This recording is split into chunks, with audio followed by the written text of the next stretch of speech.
안녕하세요. 올해 연세대학교 언더우드 학부의 특기자 전형으로 합격한 입니다.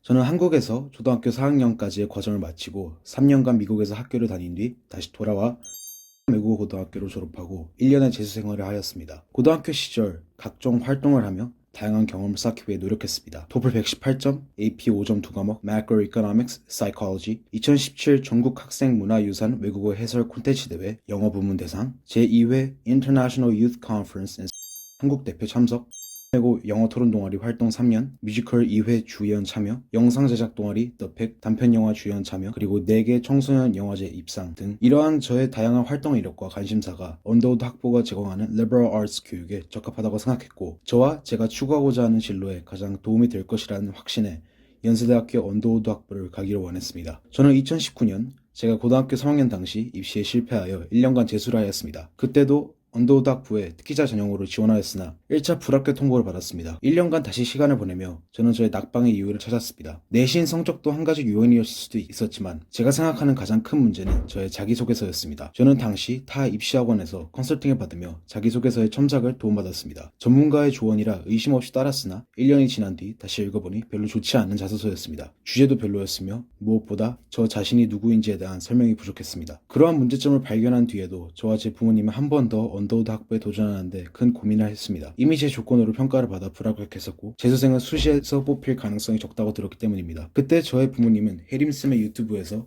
쌤의 옛 제자가 썼던 자소서의 이야기를 들으셨습니다. 그 학생은 돋보이는 활동이나 뛰어난 성적을 가지진 않았지만 자소서를 통해 자신이 어려움을 극복한 사연을 매우 흥미롭고 풍부하게 풀어낸 것을 알게 되었습니다. 그 영상을 본 뒤 저는 제 자소서 또한 제가 받았던 점수나 제가 참여했던 활동이 중심이 아닌 제 자신이 어떠한 사람인지를 설명하는 내용이 중심이 되어야 하겠다는 생각을 가지게 되었습니다. 그 동영상 덕분에 저와 제 부모님은 재도전을 해봐야겠다는 용기를 가질 수 있었습니다. 그렇게 작성한 자소서와 함께 저는 저의 지원서를 제출하였고 1차 합격 소식을 받아 면접에 참여할 수 있었습니다. 제가 1차 합격 소식을 받았을 때 2차 면접은 고작 8일밖에 남지 않았습니다. 저는 작년에 3달간 면접 준비를 했었지만 1차 불합격을 받았고 그 뒤 단 한 번도 영어 면접 관련 준비를 하지 않은 상태였습니다. 그래서 저는 면접 준비를 위해 도움을 받기 위해 관련 학원들을 찾다가 혜림쌤이 가르치시는 학원을 다시 찾게 되었습니다. 저는 즉시 등록을 하였고 일주일가량의 시간 동안 저의 감각들과 필요한 정보들을 얻기 위해 최선을 다했습니다. 우선 저는 혜림쌤께서 제공해주신 책자를 최대한 깊이 읽고 이해하려 했고 매일 2시간씩 이루어진 면접 실전 연습에서 받은 피드백들을 체화하고자 노력했습니다. 무엇보다 혜림쌤과 TA분들께서 깊은 조언을 해주시며 면접에서 가장 유용하게 사용할 수 있는 답변 포맷과 시사 관련 지식을 주신 부분이 가장 도움과 위안이 되었습니다. 저는 개인적으로 이러한 면접에서 기본 지식을 많이 외워가는 것이 가장 중요한 것은 아니라고 늘 생각했습니다. 면접은 제시문 기반으로 이루어지고 주어진 주제와 정보로 답변 시간을 채우는 것은 누구나 할 수 있습니다. 하지만 그와 관련된 지식들을 활용하여 답변을 더욱 풍부하게 만든다면 면접관들의 이목을 더욱 끌 수 있으며 합격의 확률을 높일 수 있다고도 생각했습니다. 특히 혜림쌤께서 손수 고르시고 정리하신 주제와 정보는 연년별로 적중률이 매우 높았고 저는 그 점을 신뢰하며 계속해서 저에게 주어지는 지식을 쌓아갔습니다. 제가 생각했던 면접에서 가장 중요한 부분은 자소서와 마찬가지로 주어진 시간 내에 저라는 사람에 대해서 피력하는 것입니다. 자소서를 통해 저에 대한 객관적인 부분에 대해서 알렸다면 면접은 면접관들과 직접 상호작용을 하는 과정을 통해 제가 해당 대학에서 찾고자 하는 인재상임을 설득하는 과정이라고 생각합니다. 말하는 내용과 더불어 저의 눈빛, 자세, 목소리까지 모든 부분이 평가의 대상이라고 생각하며 짧은 준비 과정 동안 계속해서 신경을 썼습니다. 저는 면접 당일 주어진 입실 시간보다 1시간가량 먼저 도착을 했습니다. 배정받은 대기실과 예상 퇴실 시간을 일찍 확인한 뒤 마지막으로 혜림쌤께서 정리해주신 답변 형식과 책자를 읽기 위해서였습니다. 저는 거의 마지막 조에 배정받았고 여유를 가지며 마지막 암기와 자세 정돈을 할 수 있었습니다. 신기하게도 저는 면접장에 갔을 때 별로 긴장이 되지 않았습니다. 작년에 1차 탈락했던 전형에서 2번째 기회가 주어졌다는 것에 그저 감사하다는 생각이 들었고 그저 후회 없이 스스로를 보여주고 나오자 그런 생각이 컸었습니다. 결론부터 말하자면 저는 후회 없는 답변을 했습니다. 여기서 후회가 없었다는 건 이상한 이야기를 하지도 않았고 8분 준비 시간 동안 연필을 잡은 손이 떨리지도 않았으며 주어진 준비 시간과 답변 시간에서 단 1분도 허비하지 않고 모두 알차게 사용한 것입니다. 면접실에서 문제 용지를 펼쳤을 때 대부분 다른 지원자들은 예상했던 것보다 지문들이 길어서 당황했다고 들었는데 저는 그저 빠르게 훑어보고 바로 1번 문제와 지문으로 넘어가서 그럴 겨를이 없었던 것 같습니다. 곰곰이 생각해보면 그 부분도 혜림쌤의 준비 방식이 도움이 많이 되었던 것 같습니다. 지문 길이와 문제 개수는 그대로 둔 채 준비 시간을 줄인 방식으로 연습을 몇 번 했었는데 그 덕분에 시간 분배에 큰 문제가 없었던 것 같습니다. 무엇보다 이번 면접에서 혜림쌤 수업에서 정말 많이 이름을 들은 아주 친근한 친근한 철학자가 출연하여 긴장하지 않고 알찬 답변을 할 수 있었습니다. 이 부분은 특히 혜린쌤께서 늘 강조하셨던 juxtaposition과 counter argument를 활용한 답변 형식이 큰 도움이 되었고 자신 있는 면접을 마친 뒤 저는 합격을 확신할 수 있었습니다. 저는 고3 때 6낙방이라는 처절한 결과를 받았고 그 결과 1년을 더 입시에 사용할 수밖에 없었습니다. 그런 면에서 수시에 다시 한번 도전하는 것은 저에게 큰 고민이었습니다. 괜한 시간 낭비를 하는 것은 아닌지 쓸데없는 돈 낭비를 하는 것은 아닌지 그리고 무엇보다 한 번 더 낙방이라는 쓴 결과를 받는 것은 아닌지에 대한 불안이 컸습니다. 하지만 저는 제가 하고자 하는 것을 위해 한 번만 더 도전을 해봤고 결국 올해에는 이룰 수 있었습니다. 2년간 힘든 노력 끝에 얻어낸 연세대학교라는 성과는 너무나 달게 느껴집니다. 제가 쓰고 있는 이 수기를 누군가 읽거나 듣게 될지는 모르겠지만 저의 작은 경험이 다른 이에게도 도움이 되었으면 좋겠습니다. 제가 드릴 수 있는 말은 스스로가 성취하고자 하는 것이 무엇인지 알고 그것을 얻고자 하는 의지가 있다면 자신이 가진 확신과 도구들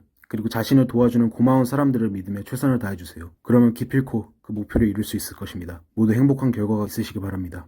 감사합니다.